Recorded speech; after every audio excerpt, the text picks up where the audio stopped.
Bueno, sin dar más preámbulos y teniendo en cuenta que lo corto del tiempo, vamos a empezar con algunos mitos y realidades acerca de lo que tenemos del nuevo coronavirus. Empecemos por el principio. Esta diapositiva nos muestra claramente, nos describe cómo empezó la pandemia. Como pueden ver, empezó a partir de casos de neumonía. Mentiras, en realidad lo podemos ver acá gracias a Google, en el cual efectivamente sí empezó con unos casos de neumonía que tenían en común haber estado en un mercado eh, de la ciudad de Wuhan. Yo creo que lo pasamos rápidamente. Esta es la ciudad de Wuhan, una ciudad de 11 millones de habitantes, una ciudad bastante pujante en China, que con muchos sitios tienen plazas de mercado, y en este caso la plaza de mercado comercializaban, porque ya no lo hacen, animales vivos y animales muertos, y justamente ahí se consideró que empezó a haber una transmisión importante. Hoy sabemos que no fue ahí probablemente, sino que a unos casos anteriores, probablemente el 15 de noviembre se considera como el día mágico del inicio de esta pandemia. Ahora bien, ya sabemos que esos casos de muertes o de neumonías que se presentaron inicialmente en esta ciudad, pues están acompañadas por el origen, que es un virus que es un coronavirus, que también ya conocemos de a qué familia y a qué especie pertenece. Vamos a hablar más adelante de esto, pero lo que quiero contar es que pues ya son los grandes avances rápidamente de esta pandemia. Sabemos que estamos en el siglo XXI, el siglo de los coronavirus, 2002, 2003 el SARS, 2012, 2013 el MERS, 2019 este nuevo coronavirus, que probablemente su origen viene asociado a probablemente de murciélagos o el pangolín. En un momento se dijo que podía ser la serpiente, pero sabemos que esto ya no es cierto, y básicamente muy pronto podemos saber en detalle este posible origen, aunque ya sabemos, como les digo, que es por un posible origen de animal con transmisión. Y les decía hace un momento que sabemos ya que este es un coronavirus que está cerca del SARS o del MERS, es un beta coronavirus específicamente, y que se une a los cuatro coronavirus, dos alfa coronavirus y dos beta coronavirus, que normalmente afectan al ser humano causando resfriados. Recordemos que la diferencia entre estos cuatro de los seres humanos es la presencia de resfriados comunes, y estos tres últimos, pues con unas complicaciones importantes: el SARS con una mortalidad del 10%, el MERS de un 30%, y el nuevo coronavirus, pues todavía no la conocemos en detalle, pero podríamos estar diciendo de un 2 o a 3%. Este nuevo coronavirus, que se ha llamado el SARS-CoV-2, es el nombre del virus. Recordemos, y aquí hago una nomenclatura sencilla, cuando referimos al COVID-19 estamos hablando de la enfermedad que causa este coronavirus, y cuando nos referimos al virus estamos hablando del SARS-CoV-2. Después de esta pequeña aclaración, lo clave también que tenemos es que este coronavirus se transmite como los otros coronavirus. Básicamente es un virus que se transmite por gotitas, microgotitas y macrogotitas. Gotitas hablamos más de 5 micrómetros o menos de 5 micrómetros. Y cuando hablamos de gotitas de más de 5 micrómetros, estamos hablando en que se puede transmitir a 1 metro de distancia. Podemos decir idealmente 2 metros de distancia, en que, como ustedes ven en la diapositiva, esas microgotitas que producimos al hablar pueden saltar y pueden caer a la persona que está al frente. Por eso la importancia del aislamiento físico, que debe ser de 1 metro. Eso lo hago referencia porque algunas veces nos concentramos en el tapabocas, pero ojo, la importancia también es el aislamiento físico a 1 o 2 metros de distancia. También es la posibilidad de generación del virus a partir de gotitas mucho más pequeñas, o generación de aerosoles, en el cual puede mantenerse, no es el metro de distancia, sino puede ser a una distancia mayor, siempre y cuando un cuarto no esté, o una habitación, o en el caso de un hospital, un cubículo no esté bien ahí, no tenga buena ventilación, podrían permanecer. Importante tener en cuenta que no todos los procedimientos generan aerosoles, sino hay unos procedimientos básicos en los cuales podemos hablar más adelante, o podemos de una vez comentarlo: en el proceso de intubación, en salas de cirugía, cuando se hacen cirugías con laparoscopia, en que se insufla aire, perdón, CO2, y otros procedimientos que hacen que puedan ocurrir este tipo de aerosoles. No todos los procedimientos, o no al hablar, no se generan aerosoles normalmente. Y la tercera es la forma que es más importante a mi modo de ver, que es a través del contacto, en el cual la persona se contagia las manos, y posteriormente, dando la mano, que ya no la debemos estar dando, puede pasar a la otra persona, y probablemente la forma usual, que en este momento, a partir de las manos, toca, algunos vomites en el transporte público, en el hospital, en el lavamanos, en el baño, y de ahí en adelante, si no hay un buen proceso de desinfección, pues va a pasar al otro individuo. Recordar que el coronavirus es un virus bastante sensible, como la mayoría de los virus, es decir, que si uno le echa jabón o un desinfectante común, es suficiente para destruirlos. Lo importante es echarlo y echarlo bien. Se ha hablado también de otra variable supremamente importante que es la tasa de transmisión, el R sub 0. Es cuál es la tasa en la cual el virus empieza a transmitir y poder contagiar a otras personas. Me explico. Cuando hablamos del R sub 0 nos estamos hablando de la capacidad que a partir de una persona infectada puede transmitir a más personas. Cuando hablamos de este virus nos estamos acercando, aquí dice 1.433, en realidad estamos más cerca del 2,5 inicialmente. Y digo inicialmente porque este R sub 0 es al comienzo de la epidemia, cómo empezó el virus a transmitirse inicialmente. Dependiendo de las maneras como cada país o cada ciudad toma este R sub 0 va cambiando, ya no se habla de R sub 0, se llama sino de riesgo de transmisibilidad.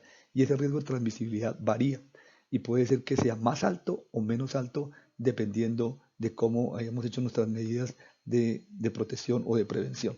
Lo voy a hablar más adelante. Por ahora podemos decir que en condiciones basales el virus, una persona infectada es capaz de transmitir en promedio a 3 personas infectadas, comparado de quien haya positiva con el virus de influenza o el virus del sarampión.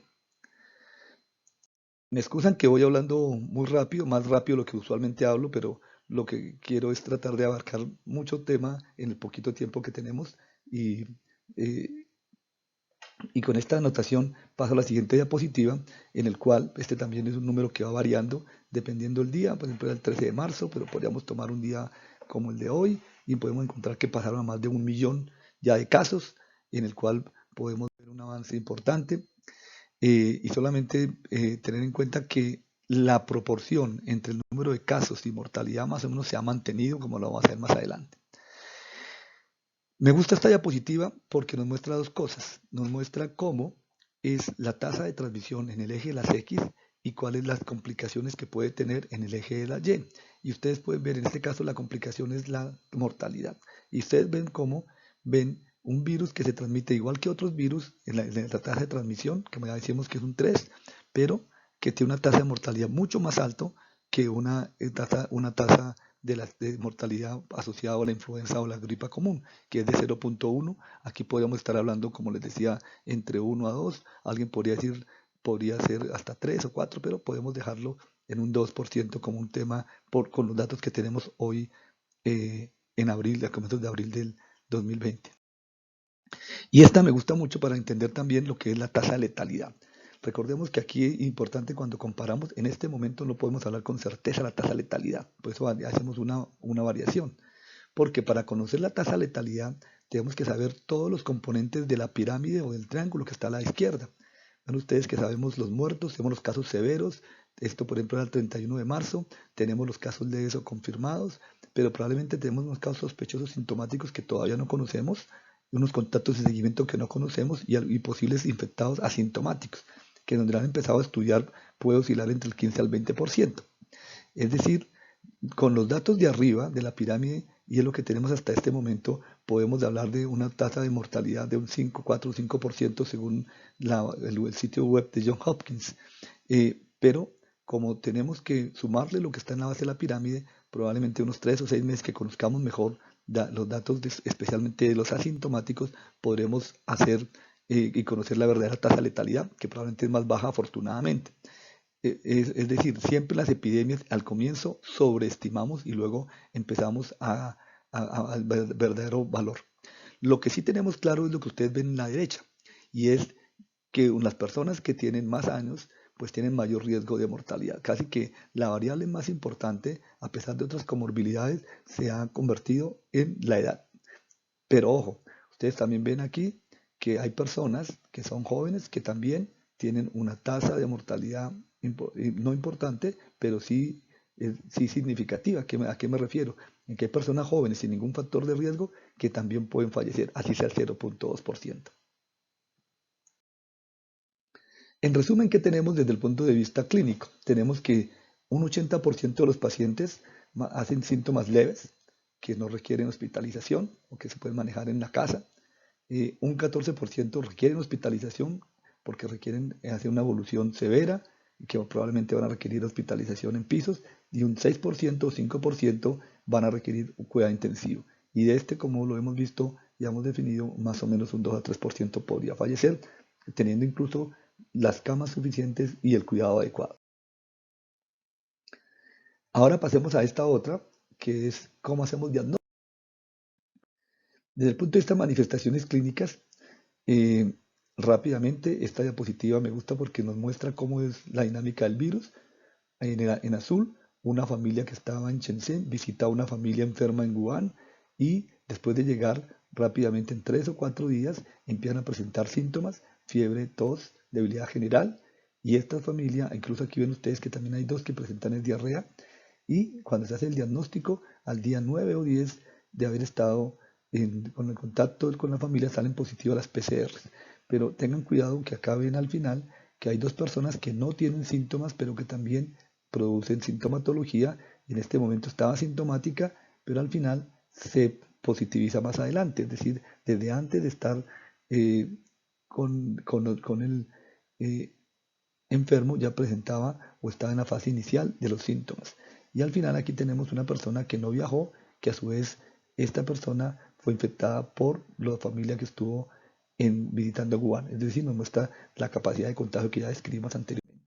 Acá, rápidamente, esta diapositiva muestra que in vitro los medicamentos que más han mostrado utilidad es el Remdesivir y la cloroquina, en el cual muestran un porcentaje más alto de inhibición con muy poca citotoxicidad. Sobre todo la cloroquina por eso se ha popularizado, porque la cloroquina ya nos está mostrando que es un medicamento que ya conocemos, sabemos la seguridad, y pues básicamente sí tiene capacidad de inhibir el virus por lo menos in vitro e in vivo, como ya han sido publicados en 2 o 3 estudios pequeños, pero que muestran unos datos promisorios. Hay que tener un poquito de paciencia para saber si esto se mantiene en el tiempo.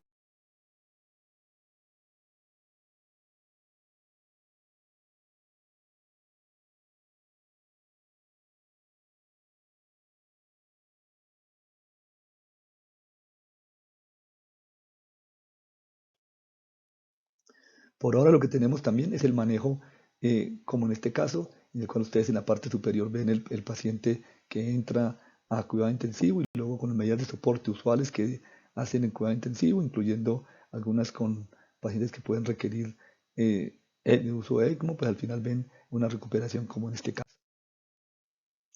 Pero sin lugar a dudas, lo que más nos debe llamar la atención siempre es lo que tenemos hasta ahora. La mejor manera es evitar que la gente se infecte, y obviamente nosotros, entre ese grupo, somos un punto importante, y en eso nos implica utilizar adecuadamente los elementos de protección personal. No solamente es tenerlos, sino usarlos bien. E igual, hay una discusión grande que no entro en esta charla en la comunidad, si se deben utilizar tapabocas y tapabocas N95 y cuáles sí y cuáles no.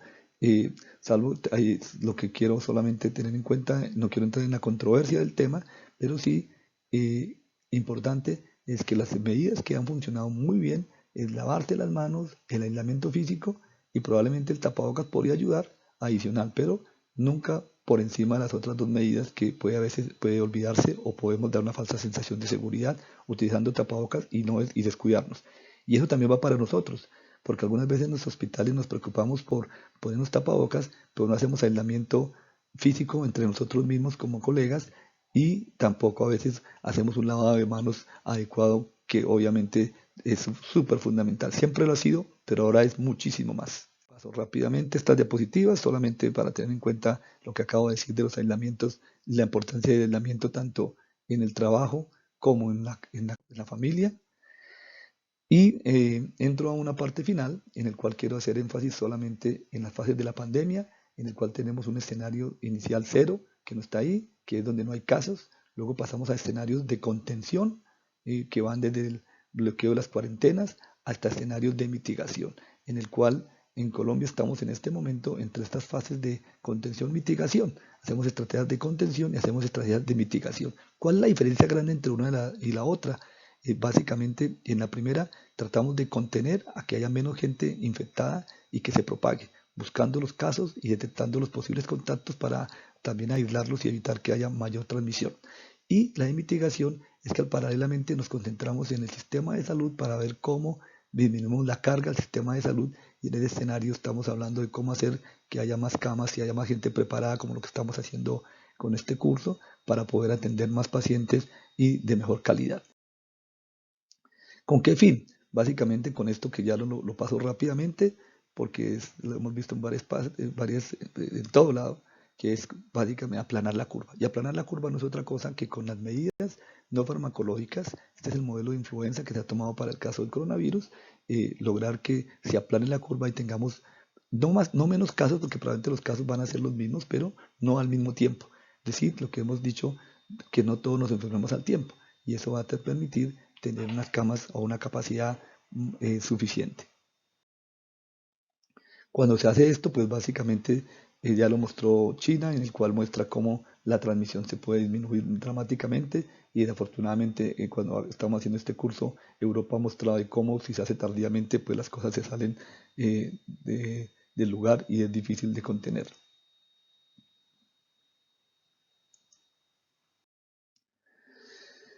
Esto, diapositiva al final nos da un resumen de lo que podría ser. Esta es una adaptación de Emerging Infectious Disease, que es una adaptación que hice en el circulito que coloqué acá del COVID, en el cual ustedes pueden ver dónde nos podríamos ver, no teniendo en cuenta la mortalidad, sino teniendo la severidad clínica, que es lo que al final nos interesa a nosotros en los hospitales.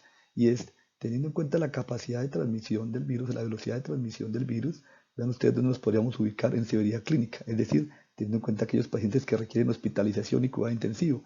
Probablemente estamos un poquito, mucho más que la pandemia del 2009, menos que el 2018, que el 1918, pero es posible que, dependiendo de cómo tengamos capacidad y el manejo, nos ubiquemos acá o un poquito más a la derecha.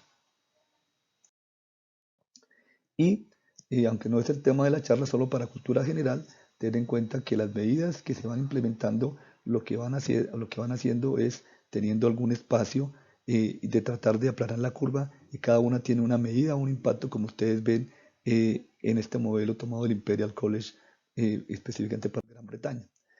Y uno de los modelos en los que se plantea es tratar de tener cuarentenas con intermitentes, teniendo en cuenta la capacidad de transmisión que esté teniendo en un momento dado el virus, y depende de la cantidad de transmisión, ¿no? Que digamos el R de transmisibilidad, poder determinar cuántas camas de cuidado intensivo tengo, y dependiendo del número de camas de cuidado intensivo que tenga, cuántas podría tener, atender pacientes en un momento determinado, y dependiendo de eso, poder abrir en un momento dado cuarentenas o de medidas que se estén tomando. Tener en cuenta que si hacemos unas medidas muy extremas, y al final y volvemos otra vez todo como si no hubiera pasado nada, lo que hacemos es correr la curva, como ven en esta diapositiva. Es decir, hay un problema en el momento y en el mundo cuando tomamos medidas extremas de cerrar, porque con estas medidas logramos disminuir la pandemia, pero probablemente seguimos siendo susceptibles de la mayor.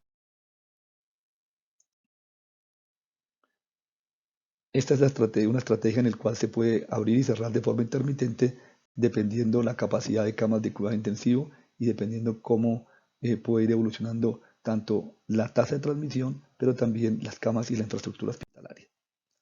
Y con esta quisiera terminar para mostrar que eso es posible. Básicamente es el modelo, ya ven ustedes que no es el R sub 0, sino el R de transmisibilidad, en el cual para China empezó con uno muy alto, de 3.88, hizo algunas medidas que no lograron hacer ningún efecto, pasó a 3.86, luego hizo medidas más radicales que llevó a 1.26, y luego, después de estas medidas radicales, 6 semanas después, o mejor, creo que serían 4 semanas después, vemos cómo logra efectivamente pasar el R de transmisión por debajo de 1.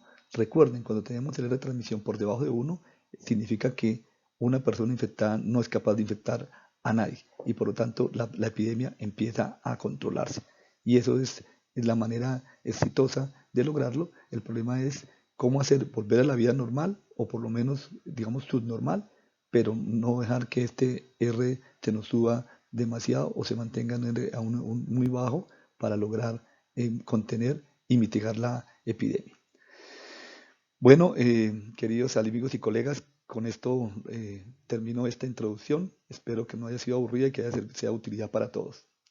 Un saludo y mucho ánimo y de verdad que nos sentimos en este momento eh, muy orgullosos, pero al mismo tiempo con espíritu de solidaridad para cada uno de ustedes y desde el lugar en que cada uno se encuentra trabajando. Un abrazo.